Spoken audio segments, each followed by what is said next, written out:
Bonjour à vous et bienvenue sur le podcast Le Fauteuil Rose. Aujourd'hui, je suis contente d'accueillir Samy qui va se présenter à nous. Alors bonjour tout le monde. Alors je m'appelle Samy, j'ai 38 ans. Je suis papa de deux garçons. Je vis en Haute-Savoie, à la frontière de Genève, en Suisse. Et voilà. Merci de ta présentation. À savoir, petite anecdote, j'ai pas réussi à prononcer son prénom, je n'arrêtais pas de zozoter. Du coup, Samy, si tu veux bien nous dire ton nom et ton prénom en entier.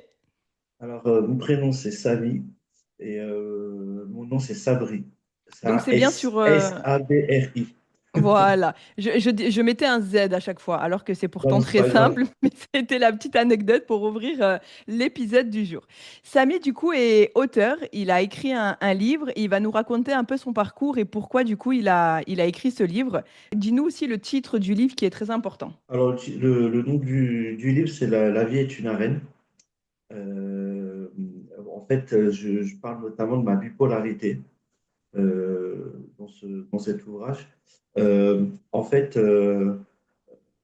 j'ai commencé à avoir l'idée en 2016. J'étais hospitalisé dans une clinique privée sur Lyon. À ce moment-là, je ne savais pas du tout que j'étais bipolaire. Donc, je suis resté 4 mois hospitalisé. Et en fait, on avait des ateliers à faire et compagnie, etc. Des ateliers. Puis, il y avait un atelier poterie. Et puis, il fallait qu'on dise quelque chose de notre vie, etc. Alors, je ne suis pas du tout manuel, alors ça ne ressemblait pas à grand-chose. Mais en fait, la personne m'a dit, mais la thérapeute me dit, c'est quoi? J'ai dit, c'est une arène.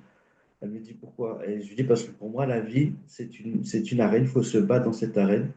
Et j'ai trouvé aussi l'idée par rapport au film, je ne sais pas si vous connaissez Gladiateur. Mhm. Voilà, donc du coup, j'adore ce film et j'ai pensé à ça.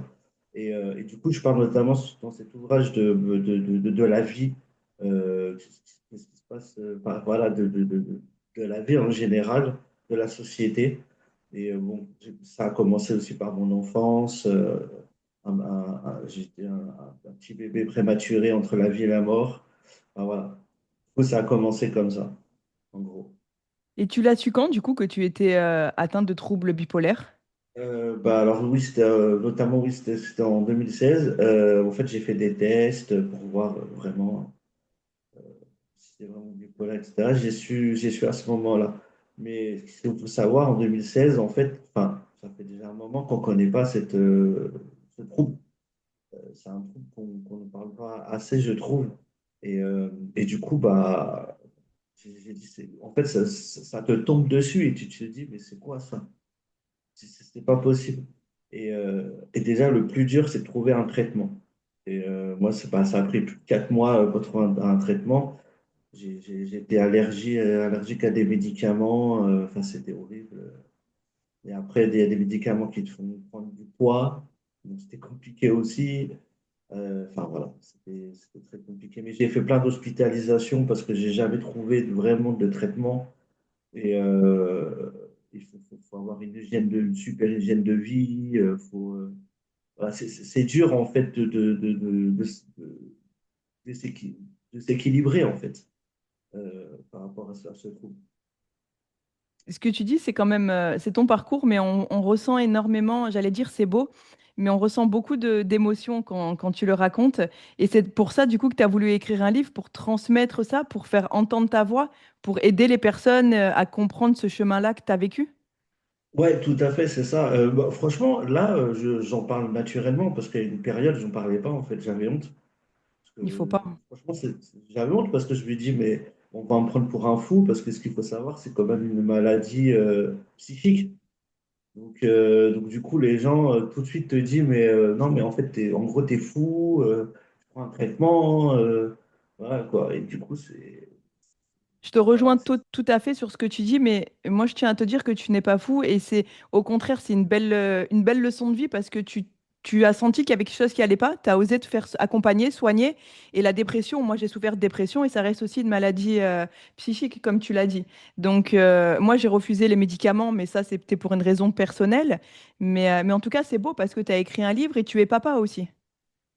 Ouais, ouais, ouais, bah là, je suis un jeune papa. Il a quel Mon âge? deuxième, il a 6 semaines à peu près. Ah oui, tout bébé. Ouais, il est tout bébé, ouais. Ouais. Et tu vois, c'est grâce aussi parce que j'ai un petit garçon aussi qui a 11 ans, une autre union. Et du coup, bah, c'était compliqué pour mon premier, par contre, c'était très compliqué, je ne le voyais pas souvent. J'ai raté pas mal de choses de son enfance parce que bah, j'étais hospitalisé souvent. Et je préférais pas le prendre. Bon, c'était aussi très compliqué avec la maman, mais voilà quoi, enfin, en tous les cas. Là, j'essaie de me rattraper, je le vois souvent. Voilà quoi. Mais c'est vrai que c'était compliqué comment dire, quand on est malade et on n'est pas bien physiquement, psychiquement, c'est compliqué de s'occuper d'un enfant. L'histoire de ton manuscrit, tu as écrit où du coup quand tu étais hospitalisé ou tu as écrit à la maison? Comment t'es venue l'envie d'écrire? Bah, en fait, j'avais un cahier et le psychologue me disait donc je lui avais parlé, que sa collègue, la thérapeute, m'a dit de faire, donc je lui ai parlé de la reine et compagnie. Il m'a dit que c'était une bonne idée. Et j'ai pris un cahier, du coup, j'ai marqué comme ça. Euh, des choses à la va-vite, compagnie, voilà, comme un brouillon. Et en fait, j'ai découvert ce cahier il y a 1 an à peu près, comme ça dans un placard chez moi, tu vois. J'ai dit, ah, j'ai oublié ça. Et du coup, j'ai dit, mais pourquoi je n'écrirais pas un truc? Donc, j'ai pris plus d'1 an, 1 an et quelques à le faire. Et voilà. Et du coup, je l'ai fait. Et je suis content de moi parce que je ne pensais pas que j'allais le faire. En sachant que je suis un enfant qui a appris à lire et à écrire très, très, très, très tard. J'étais dans des classes de perfectionnement, on appelait ça à l'époque, où c'est des enfants en retard scolaire, quoi. Et voilà. Donc, du coup, c'est pour ça que je me suis perdu par rapport à ça. Après, mes amis proches me disent, mais c'est pas possible, comment ça, tu as écrit un livre, tu fais que des fautes d'orthographe quand tu écris des messages et tout. Je pense que tu as pu le remarquer, mais voilà, mais bon, après, non, je suis content de moi, franchement. Et puis il faut aussi comprendre que d'accord, les fautes d'orthographe, bon, c'est une chose. Après, moi, je pense qu'il faut faire la part des choses, parce que tu peux être un très bon écrivain, une très bonne écrivaine, faire des fautes, mais si ton histoire est inspirante, ben, je trouve que ça serait dommage de se priver d'inspirer les autres parce qu'on fait des fautes d'orthographe, surtout que maintenant, il y a des bêta-lecteurs. Les maisons d'édition, si vraiment elles sont intéressées, ils peuvent t'aider. Il y a des logiciels. Donc, tu fais peut-être des fautes d'orthographe, mais c'est pas pour ça que tu dois pas écrire un livre. Au contraire, moi, je trouve que ton parcours mérite d'être entendu parce que ce que tu as vécu toi, il y a d'autres personnes qui le vivent et peut-être qui sont incomprises ou alors qu'ils n'arrivent pas à se dire je suis bipolaire. Donc, tu peux vraiment apporter quelque chose de différent, quelque chose de plus. Parce que l'écriture, c'est une chose, mais le parcours que tu mènes toi avec la bipolarité, c'est une belle leçon de vie que et tu peux transmettre tout ça à d'autres personnes. Donc les fautes d'orthographe, pour moi, ça passe en second plan. Ton histoire passe en premier. Mais tu sais, si je peux me permettre, c'est que, mis à part les fautes d'orthographe, mais je voulais en venir, c'est que je veux vraiment que ce livre aille haut, c'est-à-dire, c'est prétentieux ce que je veux dire, mais tu sais, par exemple, il y a des ministres, des députés, des sénateurs, des maires. Et ben, je fais des vidéos, je sais pas si tu as vu des vidéos sur Instagram, justement pour essayer d'alerter. J'ai envoyé des mails, j'ai envoyé des messages, j'ai aucune réponse, à part d'une députée. Mais on n'en parle pas assez dans la scène nationale, pas du politique. Bon, en ce moment, c'est compliqué avec tout ce qui se passe, mais, mais tu vois, mis à part ça, tu vois, j'ai vu qu'il y a, alors son nom, je ne sais plus, c'est Demeurant, celui qui est connu là, grâce à la radio. Lui, il avait dit qu'il était bipolaire. D'accord. Et comme ça, en fait, c'est quelqu'un de connu, un journaliste. Et, du coup, il a fait un livre et tout. Mais lui, tu vois, c'est quelqu'un de connu. Tu vois, donc, Oui, ça donc du coup, aide je pense que beaucoup, c'est je plus suis bien facile. d'accord. Ouais. Et Ça aide. Nicolas Demorand. Voilà, c'est Nicolas Demorand. Ah oui, oui, oui. Moi, je connais de noms, mais je vois pas trop le personnage. Mais par contre, pourquoi viser finalement la politique, les ministres? Pourquoi pas viser même les hôpitaux, les hôpitaux psychiatriques, les institutions, même les écoles? Euh, Pourquoi tout de suite la politique? Parce que j'ai envie de dire, la politique. Ils s'en foutent. Déjà, on voit Ouais, l'état de ouais, ouais. certaines choses. Non, mais tu sais, par exemple, même point de vue, c'est important de parler de ça avec eux. Par exemple, tu regardes la MDPH, franchement, pour quelqu'un d'handicapé, moi encore, tu vois, voilà, physiquement, tout va bien, je veux bien, mais les personnes qui sont en fauteuil roulant et compagnie, bah, on touche pas assez, je trouve, pour ce que c'est. Mhm, Franchement, voilà, c'est déjà ça, déjà, point de vue, ce qu'on touche, parce que moi, j'ai entendu plein de choses, je t'assure, en me disant, oui, vous faites rien de la journée, vous touchez la MDPH, ouais, mais on est handicapé, ouais, mais ça t'empêche pas d'aller travailler. Je dis, mais physiquement, tu me vois que je suis bien, mais tu sais pas ce qui se passe psychiquement dans ma tête. Tu vois, tu n'es pas dans ma tête, tu sais pas. Et il y en a plein qui comprennent pas. Ils comprennent pas ça, les gens. Ils n'arrivent mhm. pas à comprendre. Et les gens et la famille. Du côté de ma famille, c'est compliqué aussi. En me disant ça, ouais, mais tu vas y travailler. Je dis, mais tu comprends pas que c'est compliqué. Et aussi, au niveau de la famille, c'est compliqué. Donc, voilà. Mais oui, mais par contre, oui, j'ai aussi envoyé des mails et tout. Mais le problème, c'est que mon livre n'est pas sorti encore. Tu vois.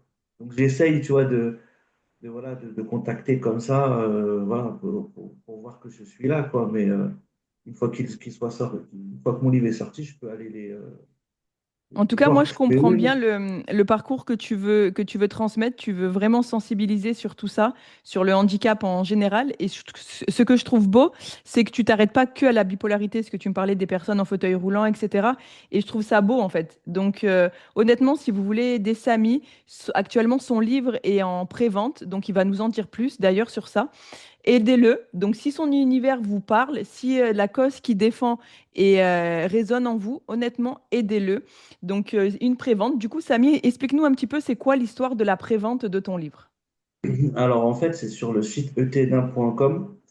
En fait, on est en lien avec les éditions Maya.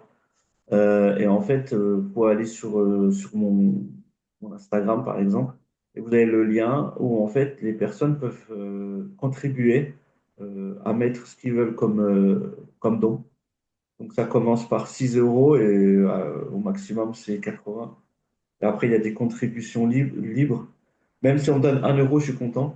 Et, et voilà, mais c'est compliqué aussi à faire à vendre tout ça. Mais tu sais, avec tout ce que j'ai vécu dans ma vie, je te jure que ça me fait pas peur. Ça me fait pas peur du tout. Mais c'est bien parce que c'est une belle revanche et surtout, puis moi je Et suis d'accord avec toi, il faut, pour moi, tous les échecs, tous les obstacles, ils méritent d'être relevés. Donc bravo à toi pour ça. Moi, merci. j'ai relevé justement quelque chose sur le site que tu viens de mentionner. Et, euh, et je trouvais que ça, c'était beau. Du coup, je vais me permettre de le lire, si tu me le permets. C'est On m'a dit bipolaire, mais ces mots ne résument ni mes cicatrices, ni mes victoires. Et j'ai trouvé ça vraiment beau. D'ailleurs, c'est marqué. C'est pour ceux qui nous regardent sur YouTube, vous pouvez le voir. Ceux qui nous regardent, s'ils nous écoutent sur le podcast, non. J'ai trouvé cette phrase vraiment magnifique. Et du coup, je voulais le souligner dans le podcast d'aujourd'hui, dans notre interview. Et depuis que tu as écrit ce livre, comment tu te sens personnellement? Tu te sens bien parce que d'écrire, pour moi, ça guérit. Je ne sais pas si toi, tu le vois de la même façon. Oui, oui, oui, oui, ça me guérit, mais en fait, je serais plus content, tu vois, une fois qu'il est dans mes mains, quoi, on va dire. Mhm. Donc, il est dans mes mains. Là, par contre, je vais dire, OK, là, j'ai fait un truc, là, je peux encore lancer et puis avoir des projets, parler avec des politiques ou des associations ou des médecins, ou, tu vois. Bien sûr. C'est- Mais là, oui, oui, là, en fait, c'est que le début pour moi. C'est juste le début du chemin, mais je suis content en tous les cas parce que pour trouver un éditeur, c'est très compliqué, hein, j'ai pris du temps, hein. Donc, tu vois, déjà, j'ai trouvé un éditeur qui a confiance, donc ça peut, voilà. Après, je te cache pas, j'ai pas les moyens d'aller voir un éditeur et puis payer. Non, mais c'est bien ce qu'ils font les éditions Maya, hein. Moi, je trouve ça excellent. Je connaissais absolument pas. Et du coup, j'ai interviewé pas mal d'auteurs qui passent par les éditions Maya. Et je trouve ça vraiment formidable, hein. Après, certes, c'est vrai, ça doit être dur de faire sa com parce que bah, écrivain n'est pas un community manager, n'est pas un commercial dans le sang. Donc c'est vrai que c'est dur, mais il faut aussi, je pense, que tu voies les choses d'un autre œil parce que tu as quand même eu un parcours très atypique, tu as été hospitalisé, tu as deux enfants, tu as un trouble bipolaire et tu as quand même écrit un livre qui a été accepté par une maison d'édition. Certes, tu l'as pas encore dans les mains, mais je pense que ça va pas tarder, Samy, sincèrement. Donc vraiment, le chemin que tu as parcouru, il est juste magnifique. Vraiment, bravo, bravo à toi. Et encore, tu vois, j'ai encore plein de trucs à dire, mais je ne veux pas tout dire parce que sinon, personne ne va acheter le livre. Mais, Alors, c'est pas le but, euh, effectivement. ouais, c'est ça. Mais ouais, ouais, en fait, tu sais, quand tu connais, par exemple, les décès de quelqu'un de ta famille, de tes proches et tout, en fait, ça te donne plus de force parce qu'au début, t'es pas bien, t'es dans mon carreau, quoi. Comme si tu dans un ring de boxe et on te met une patate et tu tombes par terre, mais tu es obligé de te lever. Tu es obligé. Et du coup, bah, c'est ce que je fais en fait. À chaque fois, je me relève, je me relève, je me relève.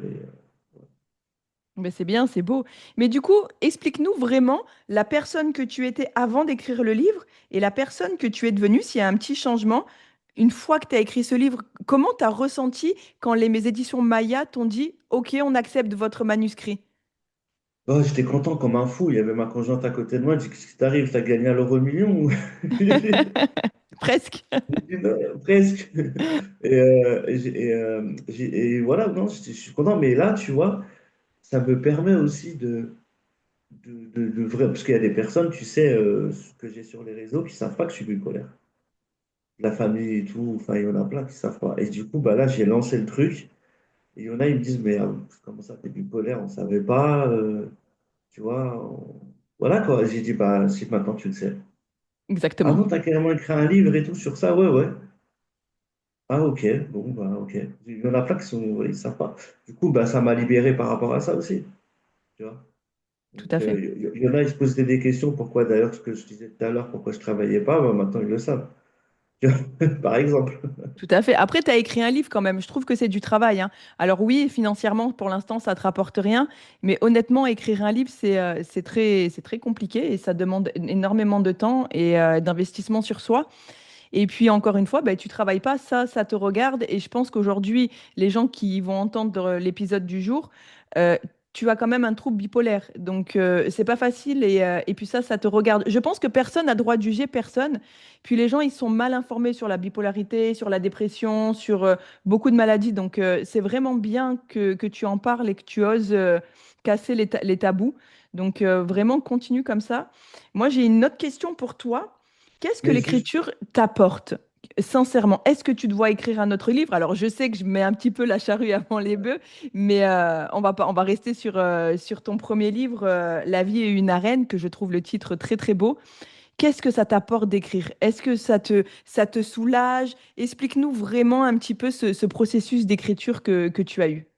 eh ben justement, c'est là où je voulais en venir, parce qu'en fait, le problème, c'est quoi là, quand tu es bipolaire, ton humeur change. Tu vois, ça monte, ça descend, ça fait des montagnes russes. Et moi, en fait, quand j'écrivais le livre, j'écrivais tout le temps, bah, généralement, la journée, j'y allais pas très bien. Je... Il faut savoir, un peu polarité, des fois, tu n'arrives pas à dormir la nuit. Et du coup, j'écrivais souvent le soir. Et en fait, j'écrivais toujours le soir, j'arrivais pas à écrire la journée. C'était pas possible. Et, euh, et voilà. Du coup, c'était quoi ton question, excuse-moi? Je t'en prie. La question, c'était qu'est-ce que ça t'a apporté d'écrire en fait? Est-ce que ça t'a transformé? Ouais, Ça t'a fait reprendre confiance en toi? ouais, franchement, confiance en moi, oui. Oui, oui. Ça a pris confiance en moi et puis ça m'a permis aussi de, de plus avoir peur de ce trouble, en fait. Oui. T'en Parce avais qu'en fait, peur? c'est comme, au début, ouais, et à un moment donné, enfin, franchement, oui, t'as peur. T'as peur, c'est comme si t'as un fantôme en face de toi et tu dis, qu'est-ce que tu dois faire? Tu cours, tu dois le combattre. Bon, moi, je le combats, en fait. Tu es obligé de le combattre. Et pour moi, c'est un combat. C'est pour ça que la vie est une arène. Tu es obligé de, de combattre pour survivre, tu vois. C'est crash un peu ce que je t'ai dit, mais en gros, C'est c'est vrai, ça, c'est quoi. ça, hein. C'est ça, c'est tout à Et, fait ça. Je suis d'accord, tu le décris très bien et puis tu es la meilleure personne pour en parler. Donc tes mots, on est sur un podcast brut et sans fil, donc lâche-toi vraiment. Après les gens, tu vois, le fait que tu sois vraiment authentique et sincère, les gens, c'est ça qu'ils aiment aussi. Ils aiment se dire, ah oui, il prend pas de filtre, il dit vraiment ce qu'il pense et c'est ça qui est important. Donc vraiment, vraiment, te gêne pas. Ah non, non, franchement, je suis quelqu'un qui dit ce qu'il pense. Et je suis quelqu'un aussi, pas, tu vois, je rigole beaucoup, ça raconte des bêtises, enfin, tu vois, ouais, qui aime rire et tout. Mais, euh, mais le truc, c'est que, ouais, c'est, franchement, ce livre-là, c'est un pansement pour moi, en fait. C'est vraiment un pansement. Et puis voilà, maintenant, je fonce dans l'arène, et puis voilà, et j'essaie voilà. Ah, et tu sais, je sais pas si tu as vu sur mon Instagram, j'ai fait une vidéo avant-hier. On me disait, oui, en gros, je fais le mendiant pour vendre le livre et tout. Et du coup, j'ai fait une vidéo coup de gueule en disant que, non, je fais pas le mendiant, c'est normal, je vends mon pain, entre guillemets, quoi, tu vois. Et je me suis battu pour avoir ce livre. Donc, non, je fais pas le mendiant. C'est juste pour moi, c'est une fierté d'avoir fait ça. Donc, voilà. Et sans indiscrétion, qui c'est qui t'a dit ça? Quelqu'un que tu connais personnellement ou quelqu'un Ouais, de... ouais, en fait, j'étais chez un ami. Voilà. On allait boire un apéro, on va dire. Et du coup, je voulais le présenter à deux, trois personnes. Parce que mon pote, il a dit oui, voilà, il a écrit ça et tout. Et puis, ils étaient intéressés, ils sont venus. Et puis, on avait une qui me disait oui, c'est comme si tu n'arrêtes pas de demander, je ne demande pas. Tu me poses des questions. Tu me poses des questions, je te montre le site. Si tu es intéressé, tant mieux. Tu n'es pas intéressé, enfin, tu fais rien, quoi. Et elle me dit non, non, parce qu'il ne faut pas trop abuser. Je dis, ben non, tu me poses des questions, je te réponds. Je ne vais pas te saouler toute la soirée avec ça. Et en gros ça m'a agacé, quoi, tu vois. Oui, oui, oui. Je comprends. En fait, je comprends les deux points de vue. Je comprends toi que tu t'es senti un petit peu agressé et je comprends aussi l'autre personne parce que le problème qui se passe, c'est ce que je disais tout à l'heure, c'est que tu n'es pas commercial, tu n'as pas la fibre commerciale. Oui, Donc, c'est dur aussi. Peut-être que toi, tu as voilà. l'impression finalement de bien faire les choses, mais peut-être que les gens le ressentent comme une agression. Mais le truc qu'il faut aussi que les gens comprennent, c'est que Samy n'est pas commercial. Samy est écrivain Non. et atteint de troubles bipolaires. Et il a écrit vraiment un livre qui a l'air très inspirant. Peut-être qu'il n'a pas les codes pour vendre. Donc, essayez de ne pas lui en tenir rigueur. Et simplement, si son univers vous plaît, eh ben, faites-lui ce plaisir-là. Allez l'aider dans sa prévente. Voilà. Moi, je te soutiens à Merci. 100%. Si je peux te mettre en lumière, je le fais. C'est ce qu'on fait aujourd'hui C'est avec cool. cette interview. Mais du coup, le but de ce livre, parce que tu parles de toi, c'est une autobiographie, ce livre? Oui, oui, c'est une autobiographie, ouais. Oui, oui. En fait, en gros, au début, c'est mon enfance, ma naissance, etc. Ça parle des décès qui s'est passé dans ma famille, et puis ma bipolarité, et puis après, je parle aussi de la société, quoi. D'accord. C'est là où je parle de la société aussi, c'est là où ça peut intéresser des hommes politiques, à mon avis. À ton avis, d'accord. Mais c'est bien de le souligner. Mais donc ce livre, il t'a aidé toi à guérir, mais est-ce qu'il peut aider les gens aussi à comprendre certaines choses sur la bipolarité, est-ce qu'il y a des clés dans ce livre? Oui, oui, j'explique comment, les choses qui m'ont aidé moi, en fait. Les choses qui Mhm. m'ont aidé, donc j'explique comment. Euh, il y a des personnes qui comprennent pas ce que c'est vraiment la bipolarité, donc du coup, j'ai mis des sources, donc, c'est-à-dire de l'OMS, tu vois, qui a vraiment des chiffres, c'est sourcé et tout, donc du coup, c'est très important que les personnes se documentent aussi. Bien sûr, tout à fait, tu as bien raison. Si tu aurais un mot à dire, du coup, pour faire décoller tes ventes, je t'en prie, lâche-toi. Si vous voulez vraiment m'aider et puis me donner encore plus de force et faire encore une fois connaître ce groupe qui est mal connu, voilà ce que j'ai à dire. Donc, si vous voulez aider Samy vraiment à comprendre à avancer encore plus dans la découverte de la bipolarité, que les choses bougent, n'hésitez pas à lui tendre la main. Comme il vous l'a si bien dit tout à l'heure, les préventes commencent de 6 euros à 80 euros et vous pouvez donner des dons libres à partir de 1 euro. Donc, vraiment, c'est un sujet qui est très intéressant. Lui, il parle de sa bipolarité. Moi, je parle beaucoup de ma dépression. Et c'est deux maladies complètement différentes. Mais malgré tout, ça reste des maladies psychiques. Donc, ça se rejoint quand même. Et encore une fois, il n'est pas commercial. Donc, soutenez-le. Si vraiment, si son univers vous intéresse, vous interpelle, soutenez-le du mieux que vous puissiez faire. Voilà. Il n'est pas là à vous racketter. C'est pas son but. Il Ah veut non, pas du simplement que tout. son livre sorte. C'est bien ça, Samy? Exactement, merci. Mais je C'est t'en prie, exactement avec ça. plaisir. Est-ce que tu aurais un petit message à dire à quelqu'un qui veut écrire son livre, mais qui n'ose pas écrire parce qu'il a peur? Ose. Essaie de ose et puis demande de l'aide si tu as besoin de l'aide. Il y a plein de personnes qui peuvent t'aider, des autrices, des personnes qui écrivent des livres, te conseiller et compagnie. Par contre, il ne faut pas le faire à la va-vite. Il faut prendre son temps et voilà, prendre son temps et puis bien réfléchir. Et quand tu cherches une maison d'édition, ne te précipite pas et voilà, d'essayer d'être le plus possible. J'adore. J'adore ce que tu viens de dire sur la fin, sur les maisons d'édition. Je suis bien d'accord avec toi de ne pas se précipiter. Et puis écrire un livre, le faire publier, c'est un marathon et c'est pas un sprint. Donc Ouais. c'est un chemin qui est semé d'embûches, mais qui reste très, très révélateur, surtout si on est passionné par ça et par son histoire. Tout bon, bah, merci beaucoup. Merci à toi. Franchement, t'assures ce que tu fais, c'est cool. Merci Eh beaucoup. ben, je remercie Samy d'avoir été sur le fauteuil rose. Je vous remercie à vous. N'hésitez pas à découvrir encore une fois son univers. Je l'ai beaucoup dit, mais il a énormément de mérite. Passez une bonne journée. Ciao. J'espère que cet épisode de podcast t'a plu. N'hésite pas à le partager, à le commenter et à laisser une note et surtout à aller découvrir l'univers des auteurs interviewés. N'oublie pas également que j'ai moi-même écrit mon livre. Tu retrouveras tous les liens en description de cet épisode de podcast. Je te souhaite la plus belle des journées. Ciao!